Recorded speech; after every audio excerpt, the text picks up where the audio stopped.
Fellow Falcoholics, what is up? Welcome to the episode of the Dirty Birds of Brews podcast. We're back for Tuesday takes, although probably going to be releasing this on Monday afternoon because we got some random breaking news on a Monday afternoon as the Falcons extended longtime right tackle Kaleb McGary. As Tre'Shon said, the agenda is strong. I think we were, you're an even bigger Kaleb McGary supporter than I am, and I thought I was a big Kaleb McGary supporter, but clearly on the right track. I know we talked about it a lot this offseason, Tre'Shon, that Kaleb McGary would probably be extended. They'd probably create some cap savings. I know when it didn't happen, it was a little bit surprising, but it sounded like maybe talks were ongoing. And finally, we do have a resolution as Gary's received a 2-year, $30 million extension. So, Tre'Shon, first of all, welcome back. It's been a minute since we talked because of training camp. I was out of town, but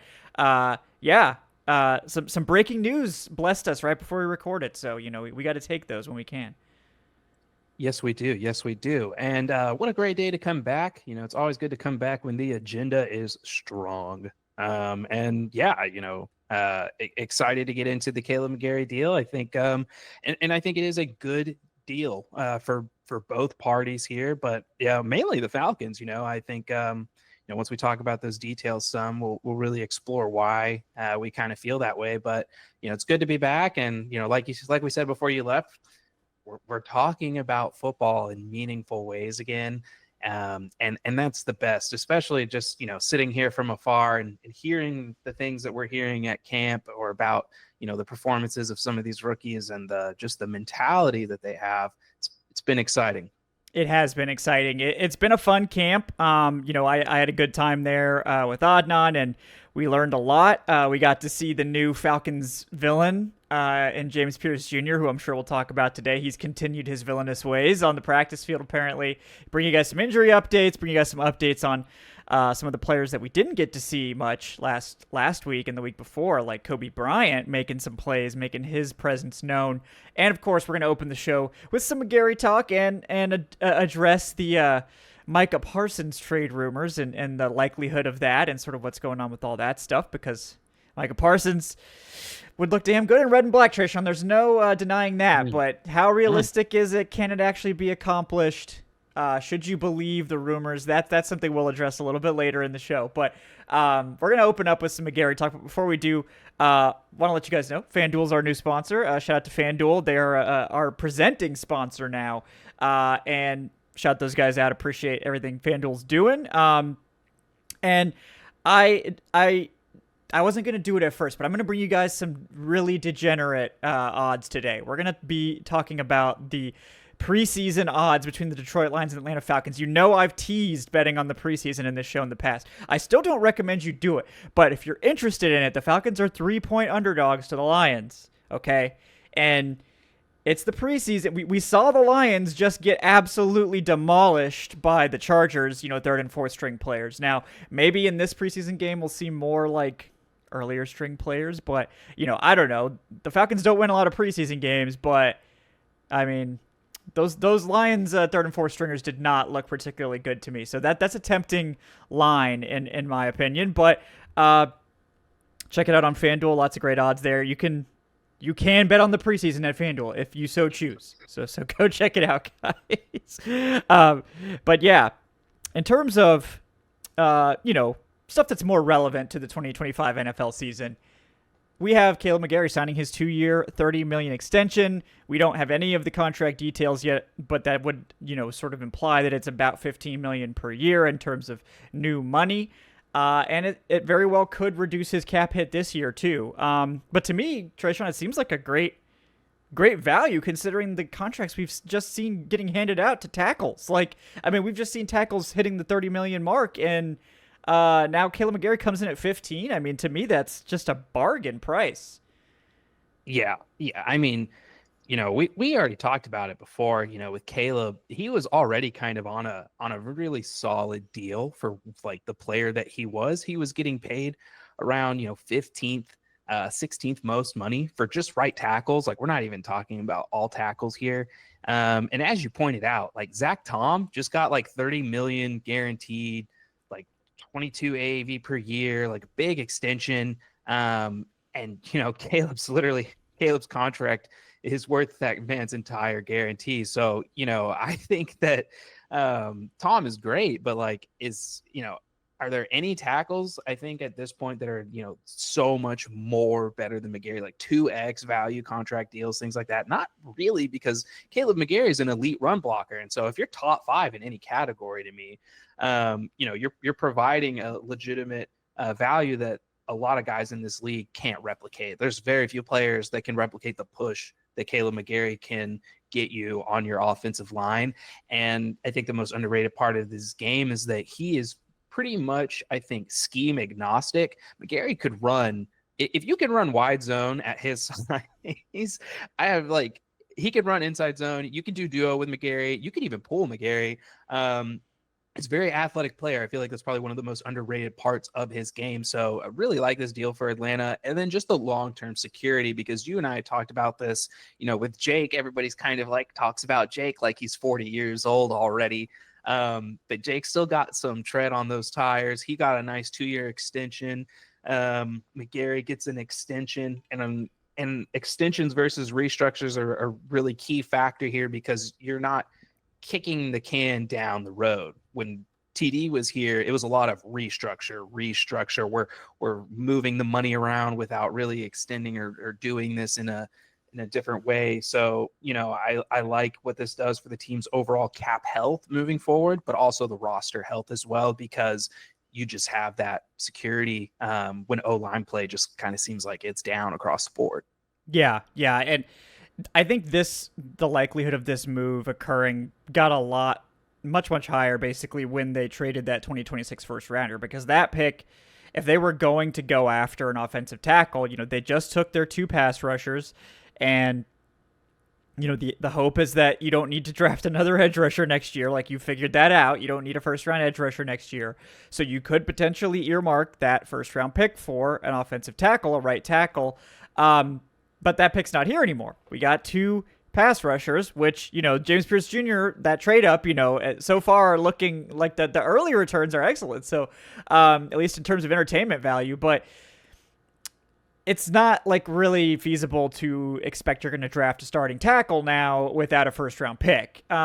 So they still have a second round pick, and they still have day 2 picks, but you're not really drafting starting tackles on day 2. Typically you're drafting guys you expect to start maybe in year 2, or start out as your swing tackle and sort of grow into that role. Every once in a while you'll get an early hit, but it's a lot to ask those day 2 tackles to just come in and start immediately. I mean, even first round tackles tend to struggle in year 1. So without that first round pick, it was always going to be a dicey situation to expect that you're going to be able to get a tackle somewhere that would be able to compete for a starting job. Now McGary's extended for 2 more years. You've got a little bit more time, a little bit more runway. And it also opens the door for you to take that developmental tackle. Like, they took a guy in Jack Nelson. Obviously, that's a 7th round pick, so you're more hoping that Jack Nelson can become like a swing tackle for you.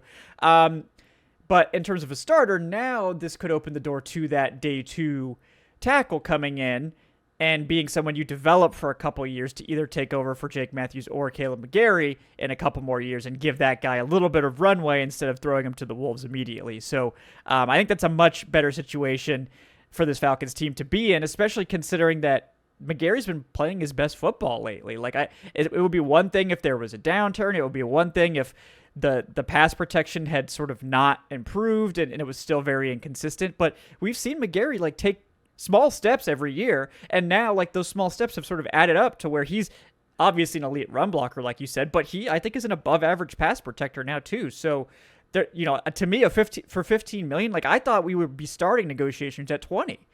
So I mean, this to me is a no brainer if you could get him at this price. I was shocked. There's very few deals you see where you're like, oh, that's a good deal before you even get the official numbers breakdown. Like, just seeing that, like, the ceiling of that extension is 30 million. Like, I was like, oh yeah, I don't even I don't need the details for this at all. Like, the team is going to be in a healthy place. I think it like opened up 10.5 million in cap now as well too. So just, really savvy contract work. And kind of just like, it kind of like, to me, it was one of many small moves that I think like aren't necessarily appreciated until you look at what happened, over the course of the entire offseason holistically, in that he was able to get the extension done for Jake. Because another restructure for Jake, you just couldn't really afford to do that. That's kind of what they've always gone to, is just kind of moving Jake's money around. They got the Chris Lindstrom extension done. Or I believe Chris was a restructure. I think they got Chris's restructure done, which makes more sense for his contract with how it was structured. You could move some money around, and then they had to make the tough decision to move on from Grady, and they were still able to get this restructure done from Kaleb, because you and I talked about cutting him outright never made any sense. It gives you no security, and it's not worth the savings either. So, when you look at all the moves that Terry had to go through this offseason, the team on the other side of it now is still in a position to jump at any marquee free agent or player that becomes available or is made available. And they're looking great moving forward into the future. Yeah. I think it's looking really strong. I'm excited to have McGary under contract. I think that just gives the Falcons a lot more flexibility going forward and prevents a lot of like the more sort of catastrophic scenarios from occurring, where like you miss on a tackle or the tackle class is unexpectedly weak and you don't really have any other good options or whatever it might be. I think this eliminates most of those like really dangerous scenarios from happening, but we will see like how much they want to push the cap. Like you said, it could free up like up to 10.5 or 10.6 million in cap space if they like totally maxed out and like sort of, when you do these extension, for those that don't know, guys, like you can sort of like reduce the player's current base salary down and like convert it into signing bonus or something as a part of the new deal. And you can use that to reduce their cap hit. So basically you can't reduce their salary lower than the veteran minimum, which is why you get sort of the like maximum amount of savings that you can create.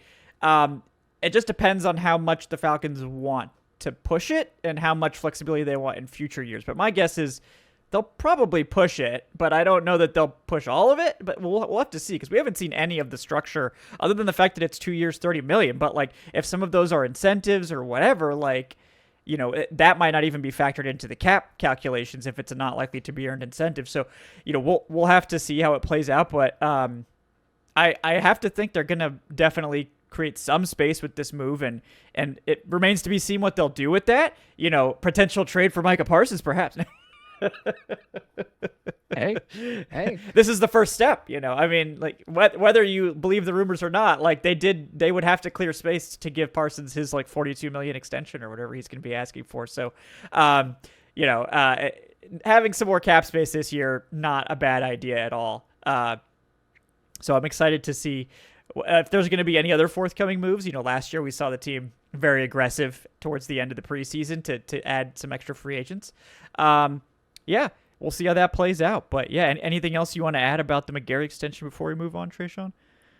No, just that, I know that there's always going to be people who feel like the Falcons can upgrade from Kaleb McGary, and I think you could potentially upgrade from Kaleb McGary, the pass protector, but it's going to be very, very difficult to upgrade from Kaleb McGary, the run blocker. And Kaleb McGary, the pass blocker, is still an average league pass protector. So do you really want to risk losing average pass protection and elite run blocking for what? For who? Like, that's always my question when it's let's get rid of Kaleb McGary. It's like, what is your solution? Who is the other person that you're bringing in? So if you don't have that solution, you cannot make that complaint, because you're not solving a problem. You're just complaining about a player on your team. Yeah. Can you upgrade? Yes. But like, can you upgrade? Like, actually, that's the bigger question, because the question of can you upgrade is almost certainly yes for pretty much every player except for the truly elite. But like, can you actually reasonably upgrade, like feasibly? It's another thing entirely. So I think with McGary, the odds of finding an upgrade for him, even in the first round, are not. I mean, I don't know that I would even put it at 50%. I mean, especially like if you think this team is going to be good this year, then you're talking about drafting a tackle in the 20s. We've seen the tackles that typically fall in that range, and some of them pan out really well. Some of them don't. So, it's a little bit of a crapshoot that way. So, I sleep a lot easier having McGary locked up there. And, now we'll just have to maybe get a veteran center to back up Ryan Newsel, and then I'll feel really good about this offensive line. That's kind of my last concern with this group is what happens if Ryan Newsel goes down? Because if Jovan Gwynn is playing, that's like a nightmare scenario to me. So hopefully we won't have to entertain that much longer. But speaking of training camp, speaking of guys playing, JPJ, James Pearce Jr., the aforementioned person we talked about as a part of this 2026 first round pick trade. Is this the first Falcons villain we've had in a long time, Tre'Shon? I mean, right now this seems like James Pearce Jr. might be the Falcons villain that this team has desperately needed for many, many years. Man, it is. It's such a weird position to be in because we have not ever had any defensive rookie, I think, kind of make the first impression that James Pearce has already made. And if you had asked most fans, who's the guy you're going to hear the most about coming into camp, I think a lot of people would have said Jalen Walker, because we heard a lot from Jalen Walker between draft and training camp. I think Walker is definitely the more natural, charismatic guy. And, everybody kind of noted that James seems quiet. And I think James is just thinking of how he's going to impose his will on everybody on the roster. I think that's all James did between draft, and he was just looking at all the offensive linemen, just looking over that roster every day. I'm going to start a fight with him. I'm going to start a fight with him. I'm going to bully him. If Matthew Bergeron puts a song on, I'm going to change his song. And it's great. I love it. I think that fans have really begged for this kind of intensity and this kind of character. And it's funny when you heard pre-draft, James Pearce Jr. just doesn't really seem to like football. James Pearce Jr. He's got some character concerns. We're not sure how serious he is. The man seems to be very serious. The man seems to take his job very seriously. Sometimes there's just personality conflicts at work. You're not always going to like your boss, and your boss isn't always going to like you. And to me, it kind of seems like that's what was really going on at Tennessee based off of the early action. But I love it. I think Raheem Morris had to get up in his face today to tell him to, calm down a little. These are our teammates. Joint practices are soon. Don't worry. But I don't know, Kevin. You were there at the early parts. So, what was the vibe like? Just kind of sitting around. How did the Hill kind of take it all in? Was it just kind of like everybody looking around at each other like, that's ours? That's our rookie? That's our draft pick? People were pretty excited about it. Like a lot of times you see, it's sort of the complete opposite vibe that you get from like Cowboys practice, where like, there was like multiple fights at Cowboys practice in one day, and then like Brian Schottenheimer has like a screaming match with his players, and then makes his players and coaches like do sprints at the end of practice, which is very mature behavior. The Falcons just kind of like, it just like happened a couple times, and there was some chatting and some separating, and then they just kind of went about their business and finished practice, and it was no big deal. And it's like, the fans were excited to see it. I mean, I think we've all been waiting for some energy from the defense, and it just hasn't really been there. I think a lot of people hoped Judon would provide that. He really did not. They really haven't had that sort of force, that guy that gets under the skin of opponents. Like, the Saints have always been really good at finding that type of guy. Like, and maybe too much, right? Like they have too many of those guys and it starts to create issues. But like, you need just like one guy, that the instigator. And I think James Pearce is definitely the potential instigator for this Falcons team. He's going to like look at your IG. He's going to look at your social media. He's going to find something to say to you that's going to get under your skin, play that psychological game. And I think I'm impressed by that. But I think more than anything, he was like, I'm not coming in here to have a quiet, relaxed training camp. I'm not going to settle into my role as like a rotational edge rusher. No, everyone in this building is going to know who I am, whether they knew who I was pre-draft or know that I'm a first-round pick or whatever. Everyone in here is going to know who I am by the time this training camp is over, whether you like it or not, or whether you like me or not. Like, you're going to know who I am, and we're going to, I'm going to have made an impression on you. So, quite a way to introduce himself to the team and to the league. I just hope that, the instigating can more be sent to the opponents going forward, and not the teammates. But in training camp, it's just sort of like that's just the way it has to be right now. So, and I think it's just it is kind of just also the team needed like one of the rookies to just kind of come off like this immediately. I think just for their own mental health. You go through another offseason, everybody complains about your plan again, everybody complains about your draft again. You needed a spark, and you really needed it on that side of the ball. So it's great to hear that things are really going that well. But he's not the only rookie showing out either. And so what can you tell me about your guy Xavier Watts? Because when I think about a guy that's flying under the radar that I see, positive reports about, but then I don't really see, fans swarming around those reports and stuff, it seems to be Watts who, I don't know, Kevin, what can you tell me?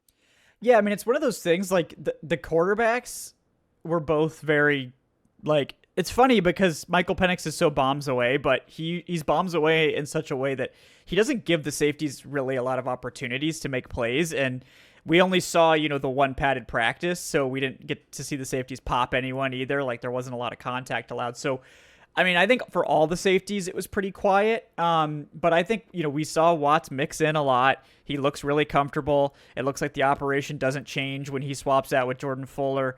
And, I think that the Falcons have really talked him up. And I know they have said like, this is what I imagine Jesse Bates was like as a rookie. He's so like ahead of his years. And it kind of blows their mind. And I think in terms of off the field and his like ability to pick up the defense and the scheme really quickly and be ready to play with the starters, it was like immediate. So he's been mixing in. I do wonder how much we'll see him in the preseason and all that, but I'm still very convinced that he's going to be the week 1 starter. And I think it's not even like Jordan Fuller has not looked good thing. It's like I think the two of them have both done what they're supposed to be doing and limited what we can see at early training camp practices. But I think just Watts, we just know like when you give him opportunities in live situations, he's going to go take the ball away, especially when you get up against quarterbacks that are not going to be on, Penix's level or even Cousins' level, where, Cousins is usually very careful with the football. Cousins threw his first pick of training camp, I think, today, and we'll talk about that soon. But, I'm still a huge fan of Watts and think he's going to be a major player. The surprise is probably just that James Pearce has kind of upstaged everyone. I mean, like, just period. Like, I mean, maybe Rukaroro is the only other guy I would say is like made his presence known. Although Rook has purely done it by just like dominating up front, which you love to see. Whereas Pearce, I think, has done it like by dominating and by like psychological torture of his opponents.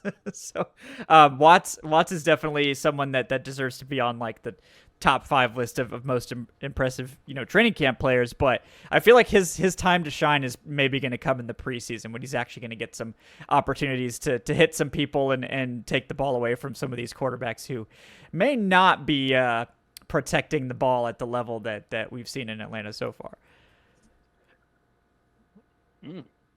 And I saw a very interesting video actually from a press conference.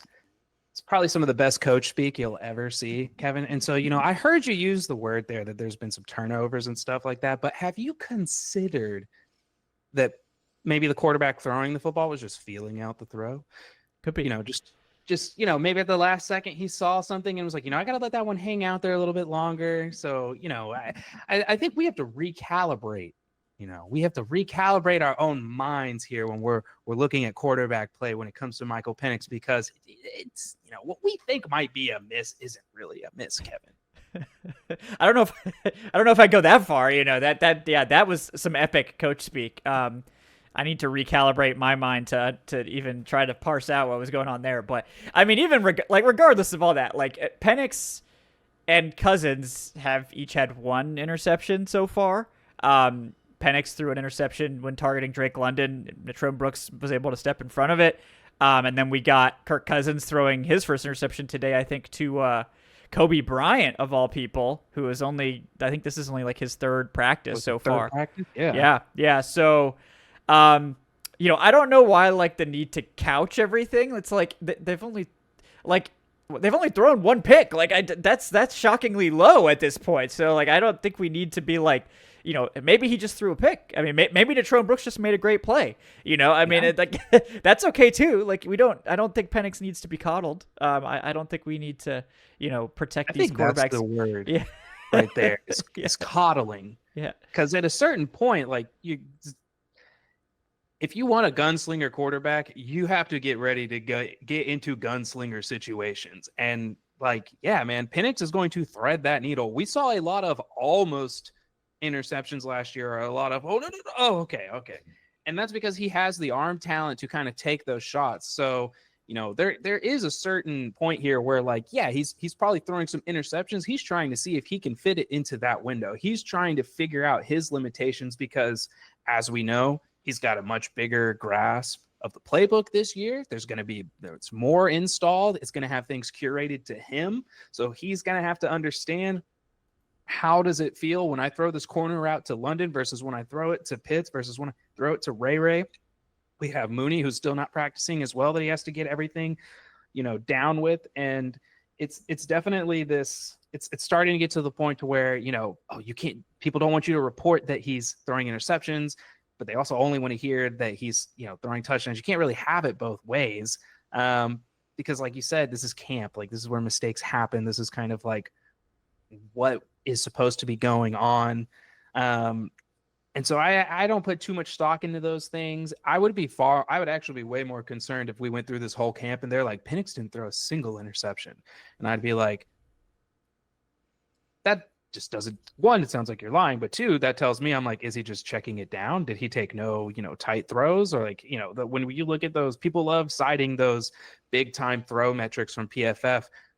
If you have the ability, go back and match the big time throws with the tape, and you're going to see some very tight window throws. If there was another quarterback trying to make that pass, it's going to be an interception. Yeah, exactly. So I think it's good that they're testing their limits, and I think it's good that the Falcons also have, like, sort of, I think early on they were just sort of like, all right, we're gonna, like, just let Penix bomb it out, and that's what he's most like. A lot of quarterbacks, like, this is the anti Desmond Ridder. Like, Ridder, like, you could give him, like, okay, Ridder, it's 3rd and 30, we need you to throw this downfield, and he'll be like, well, I'm gonna check it down to Bijan, and maybe Bijan will make something happen, or something like that, right? Whereas Penix is like, all right, Penix, all right, it's 1st and 5.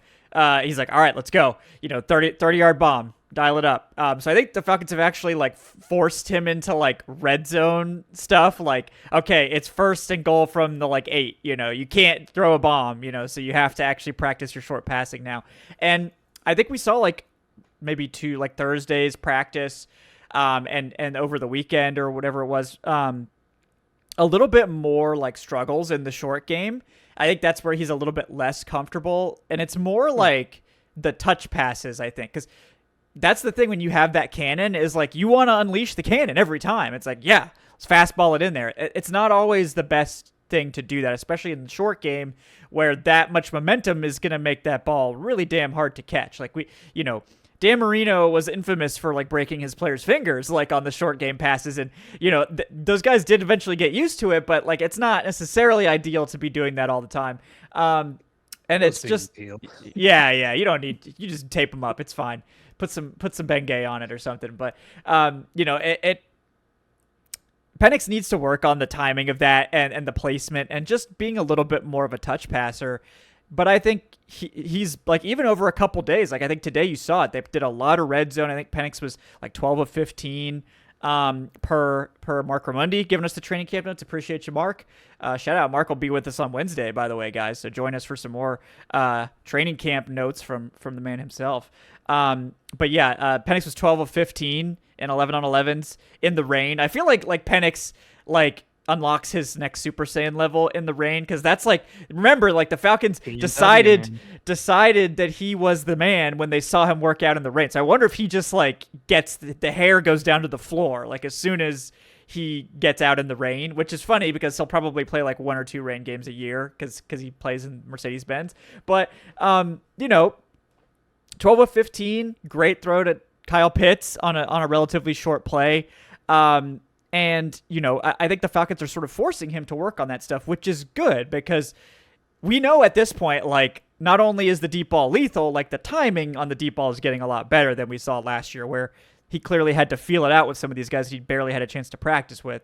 And I think that's just it. Like, if he can get that short game, like, just cleaned up a bit more, and like, yeah, throw some interceptions. Like, figure out what does and doesn't work. Like, you don't want your quarterback throwing interceptions every single day in training camp, but like a few interceptions is not a problem. Like, this is not a real game. Like, if you need to test that stuff now. Like, that's what practice is for. We're talking about practice. Like, so yeah. I mean, I don't coddle him. You don't need to make excuses for your quarterback throwing his first interception in training camp. Like, it's not a big deal. Like, it's fine. It's normal.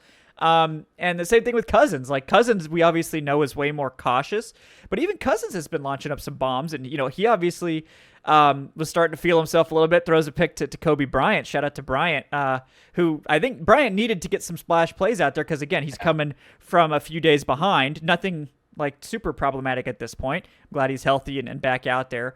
But like, he needed to sort of make a name for himself to get back on track to make this roster. But yeah, it's so far like night and day, like in terms of what we're used to seeing from the offense this early in camp, and you look and you see like Daniel Jeremiah and guys tweeting out like, oh yeah, like at this point in camp, you should expect the defense to be better than the offense. And it's like, well, in Atlanta, I would say it's gone back and forth, which is, I think, a nice, which, you would expect maybe like if Atlanta's offense is just dunking on the defense every day, that's probably alarming.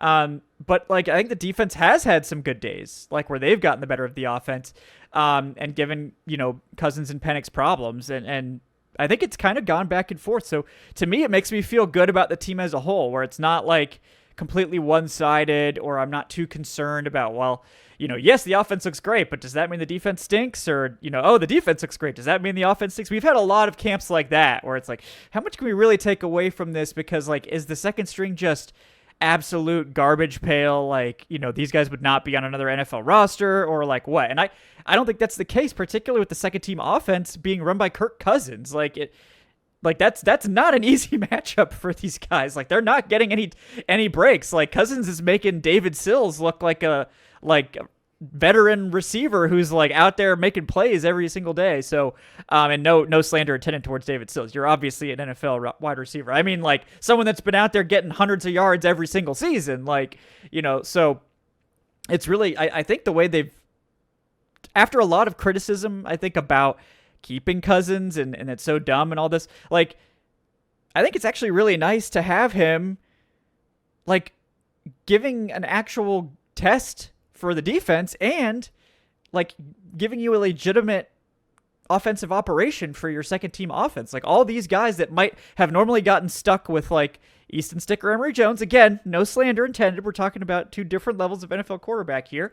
Like, it's much better to get those guys reps with like a starting caliber quarterback like Kirk Cousins, as opposed to a typical backup, which is just not the same. It's not the same for the defense trying to practice against you, and it's not the same for the wide receivers. So I think training camp has been really encouraging thus far, I guess, is this the overall takeaway, I would say. And the whole operation, I don't love the coach speak. I don't love the, let's be honest, lying about injuries. Like, you don't need to tell me Jalen Walker's doing maintenance and then missing like 3 practices. Like, it's such a waste of breath. It's such a waste of, like, why are we being lied to? Like, who does that serve, right? It doesn't serve the team. It doesn't serve the media, because we all know that he's injured. We can see him practicing next to Troy Anderson. Troy Anderson's on PUP. He's over there walking around next to Troy Anderson. He's obviously hurt. Like, so that just, I think that irks me and irks a lot of people. They don't necessarily have to disclose anything, so maybe just don't say anything. Like you're just like, no, like if you want everyone to think that you're not telling the truth about injuries and that you can't be trusted, you've succeeded in accomplishing that, I guess. I don't know what the point of that would be, but that's where we are with that. But other than that, and some tiresome coach speak, as you pointed out, Tre'Shon, I think the whole operation has ultimately been really good on the field, and I think I've come away from the first week or so of camp feeling very good about the direction of the team. Coach speak is like the best part of like preseason training camp. It's just always a joy to hear what they're cooking up. And yeah, I'm gonna think about that, Zach, for a long time. Yeah. Feeling it out. We're just feeling it out. Just feeling it out. Yep. That's great. Let's go. Elite coach speak right there. But we got Kobe Bryant's looking good. I love to see that. Camp, Natron I think Brooks has been making some noise. You mentioned him earlier. It's promising to see that. He's your CB4. Nice. He's your CB4. Like I have no, nice. And we've we've talked a lot about Clark Phillips on here, and it's like I at this point I don't really know that he's making this roster. That can change, but like he's not in the same rotation as Natron Brooks and even Lamar Jackson, and I imagine Kobe Bryant is the one that's going to move up before anyone else. So, I mean, I guess it's kind of surprising. And maybe it shouldn't be if you're thinking about Ulbrich bringing in more of like a cover 3 heavy Quinn style defense where they really want big corners outside if they can. Lamar Jackson obviously fits that mold, but like even Kobe Bryant is like a bigger 6'1", corner. So maybe it's not surprising that if Phillips can't really make that transition to the slot, which I know we've both been kind of skeptical of, do they really want a small outside corner? And it seems like maybe they don't. Yeah, I think a lot of people, I think, maybe just didn't really understand where we were coming from with the whole Clark discussion, but this was kind of it in a nutshell. He has, outside corner skill set, but he's not built like an outside corner traditionally at this level. And he doesn't have the athleticism to make up for it. Like, we've seen Brent Grimes and those guys that are able to play at that size, they are freak athletes. And when you look at, him playing in the slot, it seems like this team's going to be running a lot of nickel again. And so that means that your nickel defender has to be able to play the run. And that has to be like the first thing that they're able to do. And that's why like they talked about being so excited about Billy Bowman. And we had even talked about in the past, like Alford, like for all of his faults as a coverage player, was still pretty sound in the run game. And that's really what kept him on the field last year when people are wondering, like, why do they still have the Alford starting in the slot? And it's like, it's because his run support is that much better. I'm interested to see if Brooks has packed on some muscle. He was like a leaner dude last year. He plays with a great level of intensity that you have to have when you're in the box or playing, closer to the line. But he's somebody where I'm like, okay, if he made legitimate strength gains, then kind of like you're saying, like that seems like your CB4 or your backup nickel, or he's at least, fighting to keep that roster spot. So then that kind of leaves you with Lamar Jackson, Kobe Bryant, Clark Phillips on the outside. At this point, you have to ask yourself, what else is Clark Phillips going to show you? You have a pretty good idea of what he is as a player. And to your point, Kobe Bryant, you don't really know what you have completely. You feel like you found this gem. It feels like if Kobe Bryant hits the practice squad or whatever, there's the opportunity for another team to swipe him. It feels like that's definitely a player that you may not even get to keep on your P squad. So you might just do that. Is a team more likely to go grab Clark Phillips, or are they more likely to grab Kobe Bryant? They're balancing all those questions in their head, and it's going to be a photo finish. Of all the preseason changes, not having to do that final cut until the last week is probably the one that has like helped coaches the most, because this is like a battle that they would be like trying to, extend throughout the whole cycle if they had to go back to the traditional cut model. Yeah, no, I could see that. And, I don't want to say it's like over or anything for Clark Phillips. Like you said, I think it's sort of, the ship has kind of sailed. Like they haven't really tried him at slot anymore. I just don't think he looked comfortable there. I think he can play outside and has looked good playing outside sometimes. Yeah. Like, no, don't get me wrong, but Natron Brooks, can play the slot. He played the slot for them last year, and now apparently can play outside. And not only that, they like have, I think, purposefully like had him like shadow Drake or be like, you're gonna go against Drake London. We want to see, like, are you legit? Like, you're small. We're gonna put you on our biggest receiver and see how you hold up. And like, yeah, Drake London's won most of the time. That's what you would expect. But like, Natron Brooks had an interception, had multiple pass breakups, has not just gotten the pants beat off him. He's performing like what you would hope your like reserve outside corner, like your first man up if something were to happen to Terrell or Mike Hughes. He's been performing like what you'd hope for at that point, like, which is like he's gonna hold his own, and yeah, he's gonna give up a touchdown probably, but like, is he gonna give up like 3 touchdowns and 300 yards? No, like, he's gonna fight back. He's not gonna get the pants beat off him. But he within reason, right? We're not talking about like, oh yeah, Natron Brooks, we expect him to shut down Drake. We'd be having a different conversation if that was happening. But so I really like what we've seen from Natron Brooks too. I think he's been a really pleasant surprise. And then the other guy I would bring up as a nice surprise, Khaled Kareem, another guy like similar idea, like played a little bit in the middle of the season when they needed the depth, looked, had some flashes, especially against the run. But like, yeah, I mean, I would say he was like the star of the first week in terms of like unheralded guys, like just making plays against the run, making plays as a rotational pass rusher, working mostly with the starters. And like, and again, it's like, yeah, like, okay, I guess we got something here. But they managed to find a guy. Again, it's like everyone sort of assumed, I think, that Khaled Kareem would be Braylon Trice, like that Braylon Trice would be the one there. But instead, it's been Khaled Kareem making those plays. And while I don't think Trice is in danger in terms of like what I feel about Clark Phillips, Trice might be in danger of like just being like a game day inactive because of how good Khaled Kareem has been so far. So it's interesting. It's not a bad problem to have, especially because Trice is still rehab. He's coming back from that injury and really just finally getting a chance to practice and get that rookie season that he lost. So I don't think I'm drawing any long-term conclusions on Trice, but it's nice to have the backup of Khaled Kareem as like a guy that's like, wow, this guy might actually be able to play for us. So nice to see. Yeah, Khaled Kareem was a guy I highlighted last season when he played mostly for his run defense. He was, and it's like crazy to say with the limited snap count, but like just based off that sample size, he played the run better than most of the ends they had last year. He played better than Judon. I would say he was more stout than AK. It was just one of those things where I think they had just kind of like been bringing him along on the practice squad and they were ready. There was also some injuries that kind of forced their hand.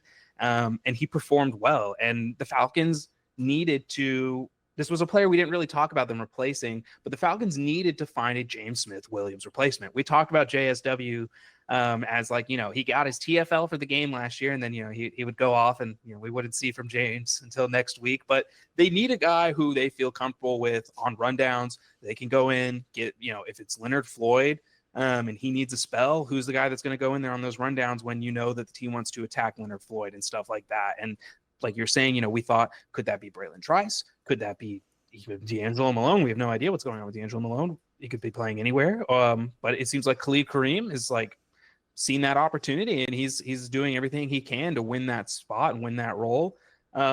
He fits the Fontenot mold. He's got the freakishly long arms.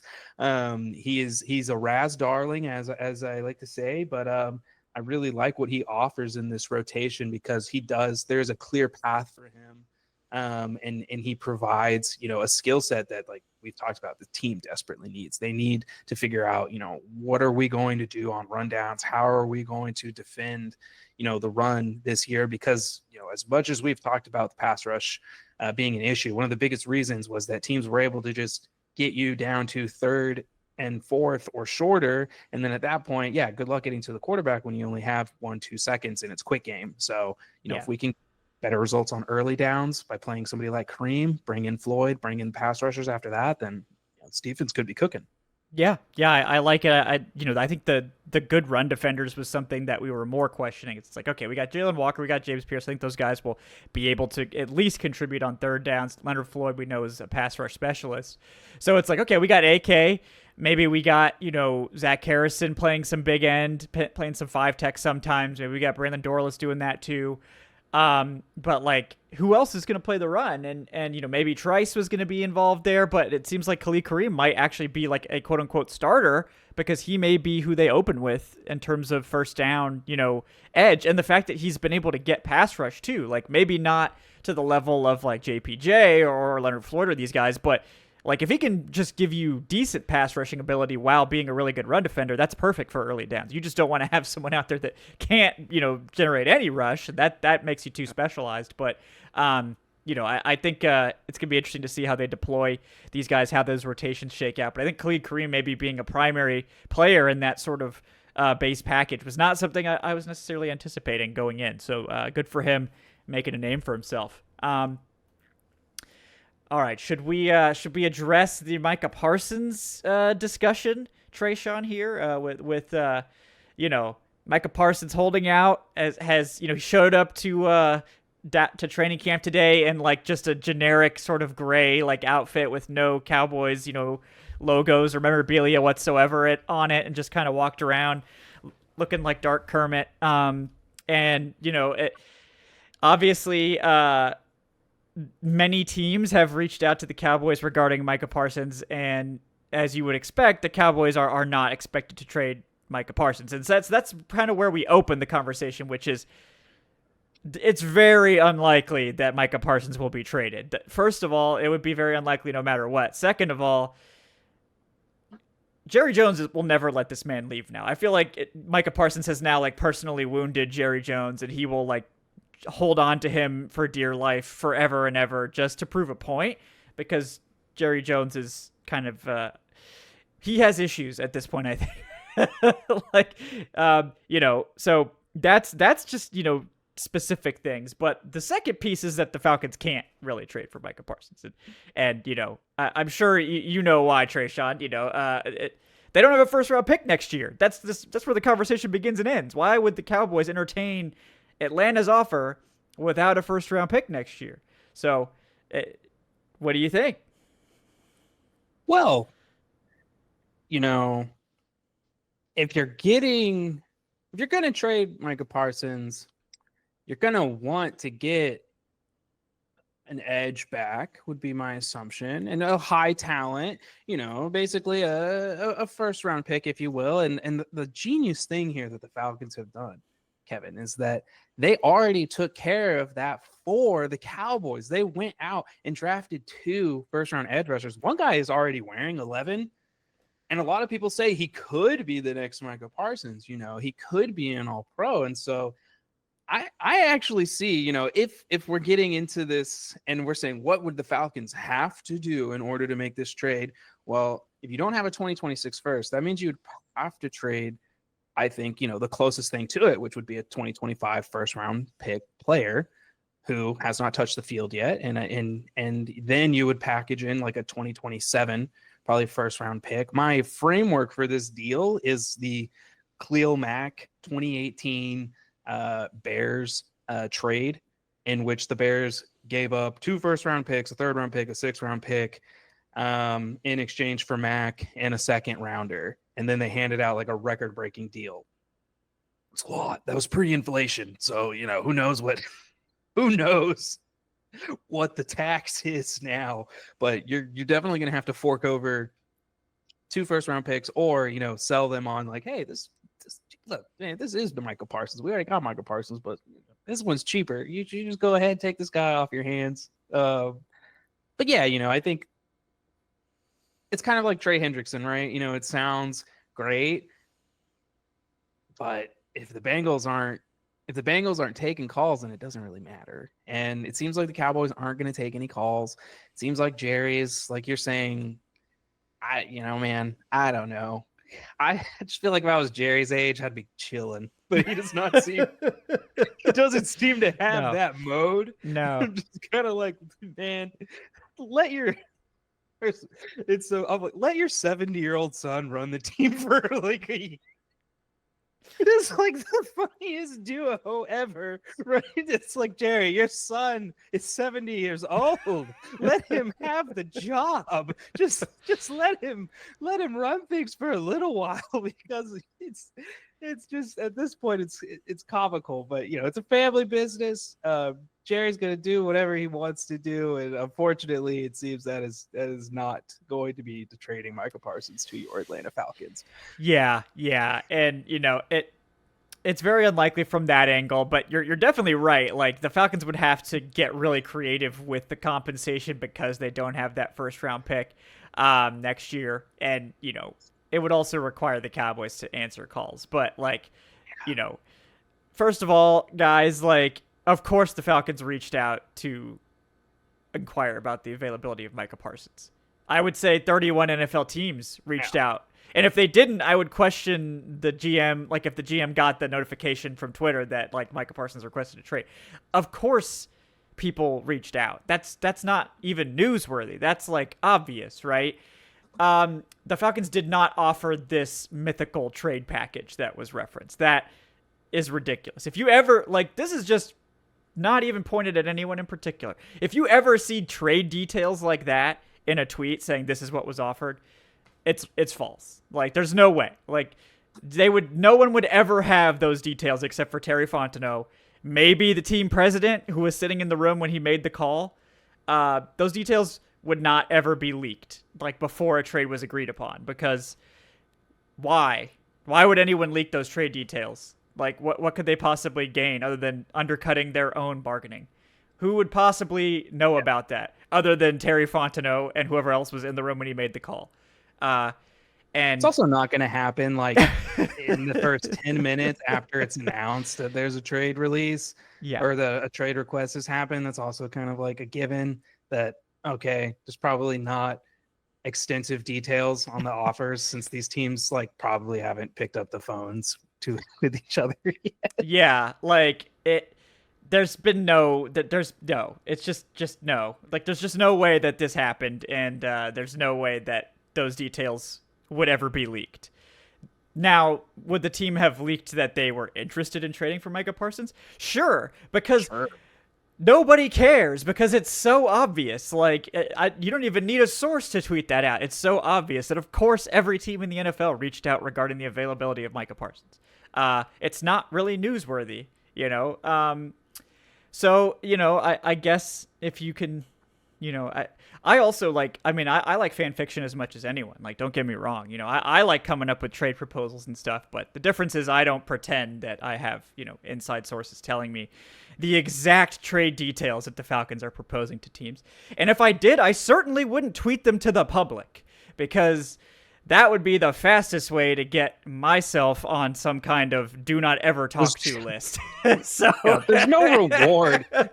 Your source is not going to come back to you and be like, hey, thanks for blowing up that information. Here's some more info. The one thing, though, I do think is important to say about this potential deal or any potential deal is I keep seeing a lot of people saying, like, well, it's not happening because of the Kirk Cousins contract.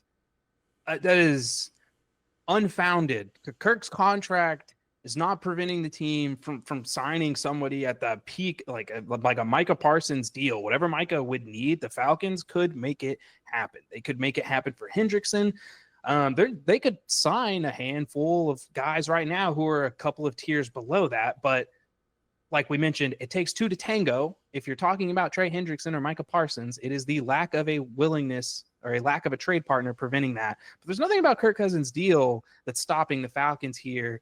Yes, it's made things a little bit tight. Obviously, if the team had more money, they'd have more cap. And sure, like in a very simplistic way, you could say that, like, yes, the Kirk deal is preventing the team from technically having as much cap space as possible. That is very true, but it's not actually preventing the team from improving, which is kind of what matters. The Falcons were at one point in a very unhealthy financial situation to which they could not take on deals like this due to how they had restructured, shifted money in dead cap, et cetera, et cetera. But we're not in that place right now. We're not dealing with the Matt Ryan plus Julio Jones contract plus all the other mess that was here when Fontenot first arrived.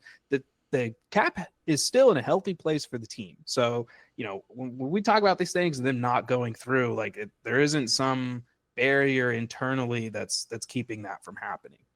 Yeah, like if you guys just look at what the Eagles do, like the entire Eagles roster is backloaded contracts. Like they are paying for like 3 years of contracts in the next like right now, like they signed all these mega deals and the cap hits are basically nothing this year. And the Eagles still have like 20 million in space this year.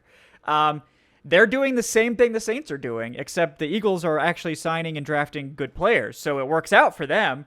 But you can do what the Eagles are doing. You just have to do it correctly if you want to win and not have a catastrophic, meltdown on your team. The Falcons could easily do the same thing. You can manipulate the cap to do whatever you want. There are consequences eventually, but like you absolutely can, and there's no reason the Falcons couldn't squeeze in a heavily backloaded deal for Parsons or Trey Hendrickson or whoever the heck they want. They could do it.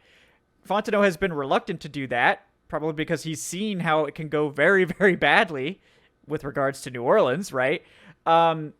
But it's certainly possible, and we've seen the Falcons toy around with void years on several deals, and like he's well aware of these mechanisms and how they can work. So it's not a matter of they can't, it's a matter of, do we want to start doing this now? And I think sooner or later the Falcons will start doing this. Probably next year. They will start pushing the chips in. Like, especially, like, let's say the Falcons, everything that we wish for comes true, right? I mean, within reason. They probably don't make the Super Bowl, but maybe they win 10-plus games, they make the playoffs. Michael Penix looks like he's your future starter.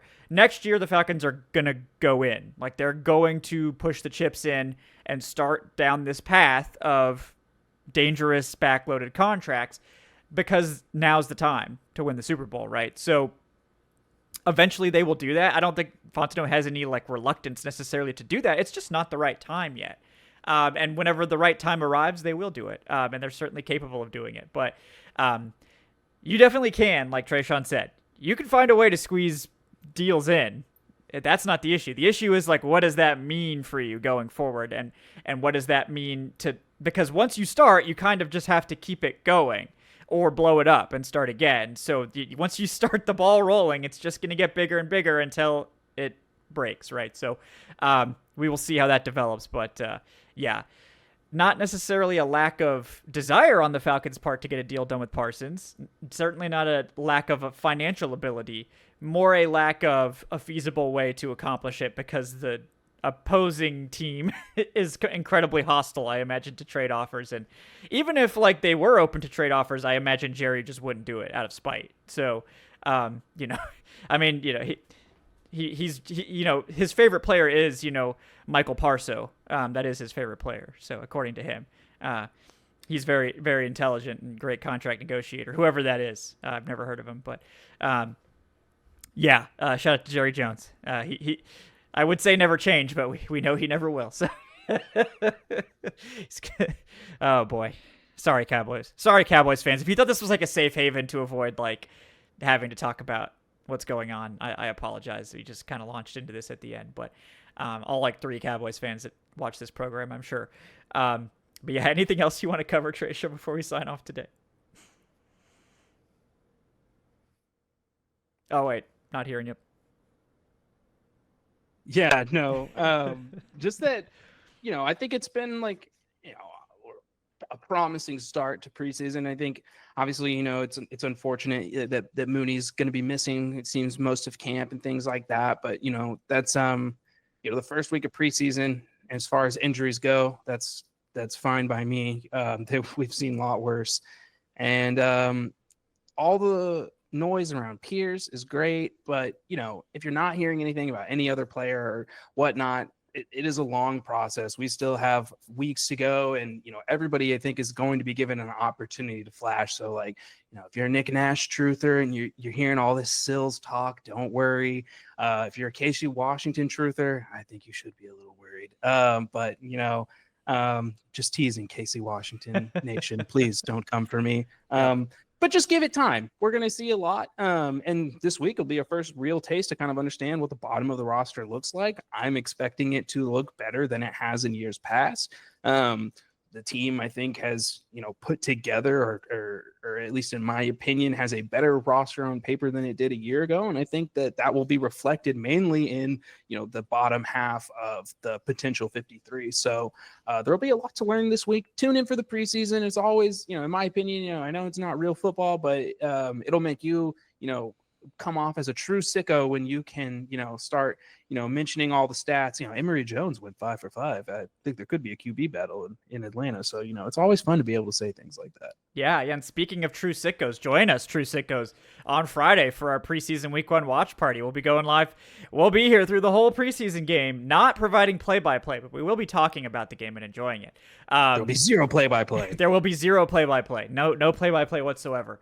I think we're allowed to talk about 1 play every 3. So we will do that and, enjoy the experience that is preseason football. I've been working on my, player name puns when they do things. I think we're going with Stick the Landing for Easton Stick whenever he makes some kind of play. So we'll work on the rest of those. Emory Jones got to work on that one because I'm sure we'll see a lot of those two.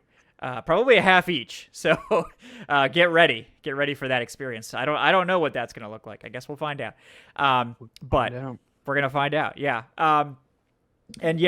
Speaking of Michael Penix, who we will not see on Friday, I did want to give you guys this tasty FanDuel passing yardage prop for Michael Penix Jr. So right now, and this may change once the hype takes off. Right now, over 4,000 passing yards for Michael Penix Jr. plus 210. So double your money on over 4,000 yards for Michael Penix. To me, assuming he's healthy, I think that he will definitely hit that number.